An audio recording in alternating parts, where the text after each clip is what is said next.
gonna do what? You gonna pick up the sticks? You gonna do what? You gonna spend you ain't spending shit. You gonna get your ass up and you're gonna go down to that police precinct and make a report. What's up, everybody? This is the world famous Ed Lover, and you are watching Forgotten Kings TV. That's right, Forgotten Kings TV. Come on, son.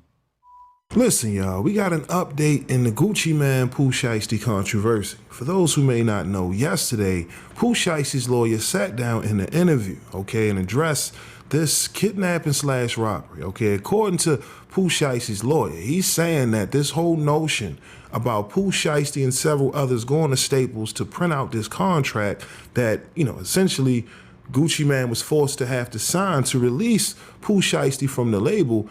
According to the lawyer, Pooh Shiesty's lawyer, he's saying that that's not the case, okay? They went to print off lyrics that they would eventually use at the session with Gucci Mane. Like I said, of course, Pooh Shiesty, this is his lawyer, this is what he's supposed to do. But again, like I said, according to the attorney, they're saying that the feds really don't have any physical evidence to prove that Gucci Mane was indeed, robbed and forced to have to, sign this contract. Now, again, we can't forget that Gucci Mane did release a record last week titled Crash Dummy, where he talks about feeling betrayed, going to this meeting just to find out he was being set up, okay? Now, of course, there's certain things that he didn't mention in the record, but listen, if you haven't seen this interview with Pooh Shiesty's lawyer, like I said, I'll make sure to leave the link in the description. Also, it's being stated that Big 30, listen, they're saying that he may have had video footage of this incident on his phone, and they believe that Big 30 destroyed the phone,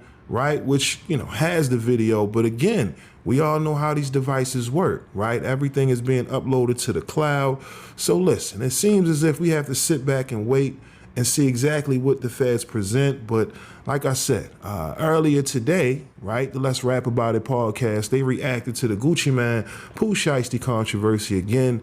Let me know your thoughts on this whole situation involving Gucci Mane and Pooh Shiesty. Like I said, a lot of people are cooking Pooh Shiesty's lawyer for even insinuating that, people are going to Staples to print out lyrics. Like I said, this is his attorney. He's supposed to paint that defense, and everything else has to be proven in the court of law. But y'all let me know. What are your thoughts on these updates in regards to Pooh Shiesty and the Gucci Mane controversy? Also, give me your thoughts on the Let's Rap About It podcast and their reaction to this controversy as well down in the comment section below. Listen, y'all, let's get straight to the clip before I hit play. Make sure to hype this video, like this video, and leave your thoughts down in the comment section below. But with that being said, let's get right to it. Yo, if an artist feels trapped in a bad deal, is it ever justified to take matters into their own hands? I got my A&R punched in his shit before. Yo. Yeah, he was lucky that's all he got. Yeah, it's been a couple. We did a couple things that I wouldn't. No, it ain't no hypothetically. I was coming across the stage. Yo, he said, "Yo, what up?" I said, "Go punch in this shit." I didn't say hypothetically. I said there's been a few things that I've done to might not be the best thing to get out of deals and things like that. But punch hey, that shit. You live and you learn. As we go, I guess it's just stemming from Gucci Mane and the Pooh Shiesty incident, though we don't know all the ins and outs, only what the media is saying, but yeah. I get it. I understand from both angles what was going on. And I'm going to be honest with you. I'm just going to say, like, that type of shit, it don't work, because if it worked, I would have been doing it. Yeah, trust me. I would have been with it. We got away with a couple of those. Yeah, I would have been doing it right now. I've been doing that. Got away right with now. a couple of those. I think that's more like pre-social media. Yeah, I think since social media dropped, that ain't really that's hard. It's harder to do that now because you viral in the morning. Back then, y'all feel like before social media, you could, pull up. They thought, and they was word up like had to hear about that, like you know what I mean. Like now, being there's cameras everywhere. They got footage of getting. It's footage. They was banking everything. on Gucci being on the street. I'm telling you what happened. That's what they was banking on. It's footage of everything. Cameras is crystal clear. I don't know what happened, but if it did happen the way I'm thinking about how it happened, man. First of all, I have to hear the main version. Here's the discrepancy. They saying that Gucci Mane may have pointed the guy out. I'm not based on what it says. It says it I'm like, well, I don't know, right? But then I started to really analyze it, and I looked at Gucci's wife, and I said, oh shit, she runs shit. So then I thought about the conversation he had that when he got off the plane and he got back home. She said, motherfucker, you ain't no street no more. You a businessman. You gonna get your ass up. What? You gonna do what? You gonna pick up the sticks. You gonna do what? You gonna you ain't spending shit. You gonna get your ass up and you're gonna go down to that police precinct and make a report. Okay? That's how that works? You are a businessman. You are not a street no more. Okay? If you want to save this relationship and they got the wedding band, you're going to get that back. That's what I believe happened. That's what I believe happened. What we're not going to do here is we're not feeding into what social media says. We just did it. We're trying to state a fact of how they handle business. No, but do you think that his wife made him go down there and point the finger? If he did.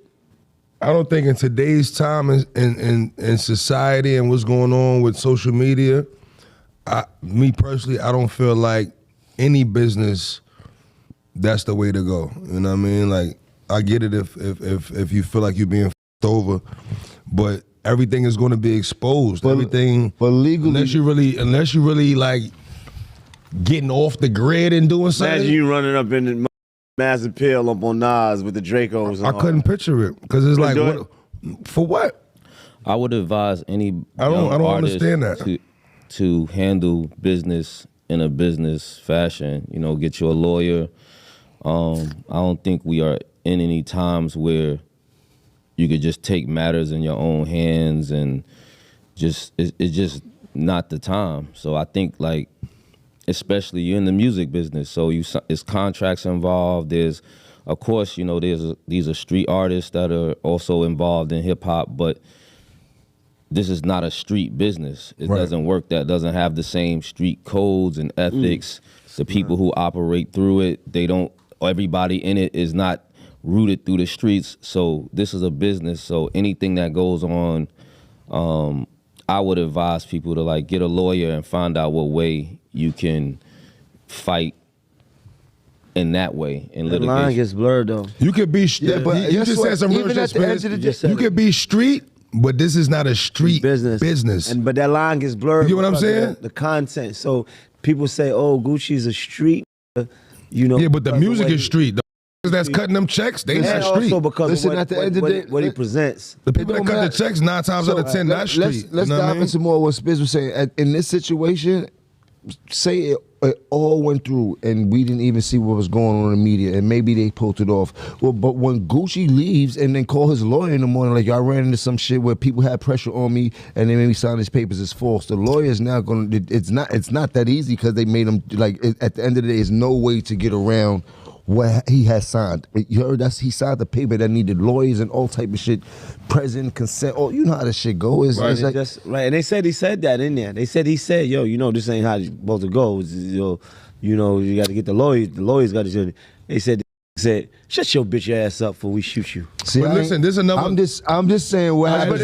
I'm just trying to say what happens legally. Like at the end of the day, I had this combo earlier. Not to cut you off, Cabo. Being a young artist, right?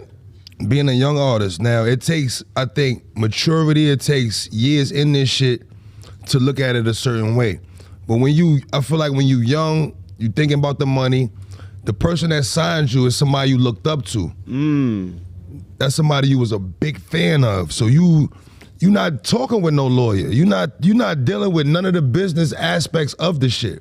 Now your lawyer might be, you know what I mean, all of that has to still get handled, but the person you dealing with is the artist. So when it come down to it, you feel like if shit don't go right, you don't feel like the business you over. You feel like the artist you over. Got it. The person that signed you, the person that was co-signing, the person that was in the pictures with you. Yeah, but so let's check this out. The person that got you hot. So check this out. You get what I'm saying? If Gucci, so I see both sides of that Let's say if he did have 25 million, right? However that may be. if he did have 25 million legally, it must have been through whatever they negotiated on contract for Gucci to end up 25 million. So when we all get in the game, a lot of, like myself, for me to get in the game, since I can say I was a professional in this game, I took the deal that they had for me. Because I figured when I get in the game, I'm gonna make this deal better. I'm gonna go MVP on. So we forget about what we agreed to when we first get into it, and then we become super successful sometimes, and now we seeing everything that we supposed to have, but we agreed to something already because we want to get in the game. I'm just talking. No, and you know what I mean? And so it's like, I know a lot of that and a lot of what Dave is saying also. Like I said, it could be a bunch of things that could determine the factor of somebody crashing out. I don't know none of these factors and shit like that, you dig? So I hope all of that get handles. Thank you for watching my video. If you like what you see, make sure to hit that subscribe button if you haven't already. And also, hit that notification bell to get the latest on hip-hop, sports, comedy, whatever. All right, we got you covered over here at Forgotten Kings TV. And also, click on one of these videos, okay? All right, y'all. Peace.